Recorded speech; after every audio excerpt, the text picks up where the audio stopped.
Welcome to Policy on Demand. I'm Pat Brown.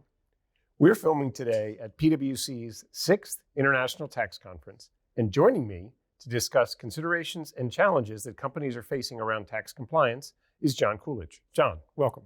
Thanks for having me, Pat. Okay, so let's get right into it. What are the biggest compliance challenges that companies are facing right now? There's a lot, Pat. No doubt. Global trends, first and foremost, are driving unprecedented complexity for the multinationals, right? Geopolitics, interest rate volatility, we have supply chain volatility, transformational work happening within organizations, and all the reporting obligations that are associated with those things. And in addition to, and we've had a chock full of this at the International Tax Conference, the OECD's Pillar 2, which is basically an entirely new tax system, right? Globally integrated, right? And this is going to drive a massive amount of effort for companies to comply with. Yep. And with respect to Pillar 2, we've heard it so many times, it's almost become trite to repeat it, but it's built off of companies' financial systems in some respects, but it requires modifications that no company would otherwise do. And so there's so much information required that will have to be created that doesn't exist for any other purpose. That's exactly right. I mean, it is, you're basically building an entirely new set of books that with data that people aren't used to collecting or gathering that will be needed in the not too distant future. Yep, indeed, coming at us fast. So how is this work getting done? Who's doing the work? And as we look from where we were a year ago to look towards the future, what's changing? Sort of how do we see the landscape changing?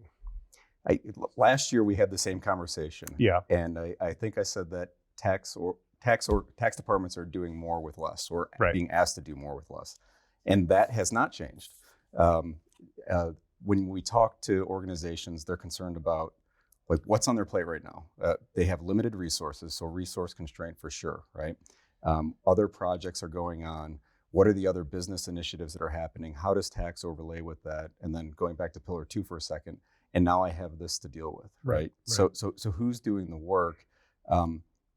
We have gone through a lot of disruption and change. Our workforce has changed tremendously. We have virtual and remote working still, right? Yep. We went through the Great Resignation, or maybe you're still going through it. And then there's many people that are talking about an economic downturn, and what does that mean for organizations? Who's doing the work? I think it's a different set of people today than it was 3 years ago. Right. You know, one of the things that I've had in conversations with companies, curious for your reaction to this, John, a number of companies a year ago could maybe see Pillar 2 coming, but because it wasn't real in the sense that you could go to your IT department and say, hey, I got to get in the front of the line to do this, to make these changes, even though they could see it coming, they couldn't necessarily do anything about it in the near term because, as always, IT departments and companies are overworked. There's too much to be done. So I guess as we look forward, how can companies improve the compliance experience as we think about Pillar 2, supply chain issues, all the other things that you already touched on? Yeah,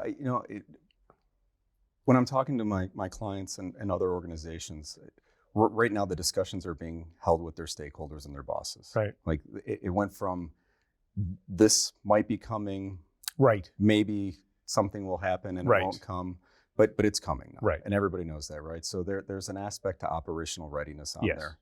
And if anybody's been digging in, and I think a lot of organizations have been, certainly in the last few months, since December. Yes. Right. Something happened in December, right?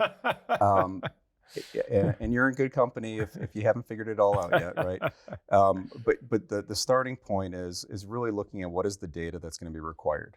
Like what data do we need? And where do we get it from?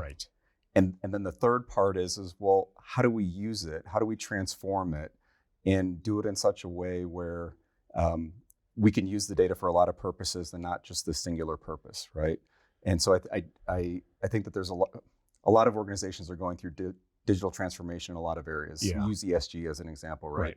Companies or the tax departments are involved with it, and they're saying, hey, well, I'm gonna ride on that. I'm gonna have some of the requirements that we need. Let's pull from that in and of itself.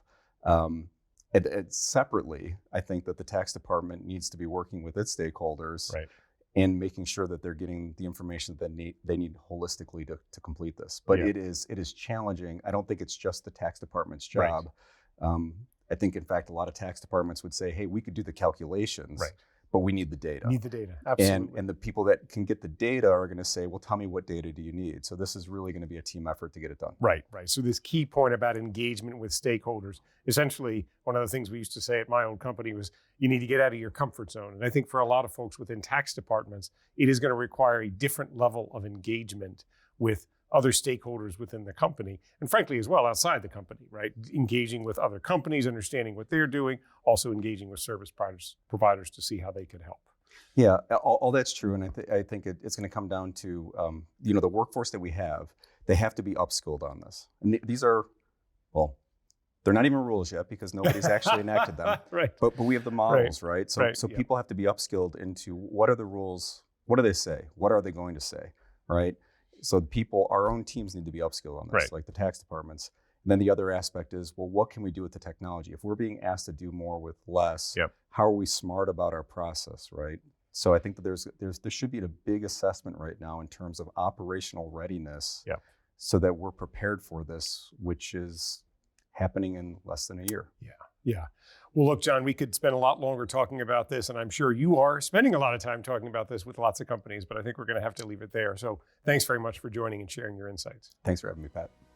And thank you for joining us. We look forward to seeing you next time.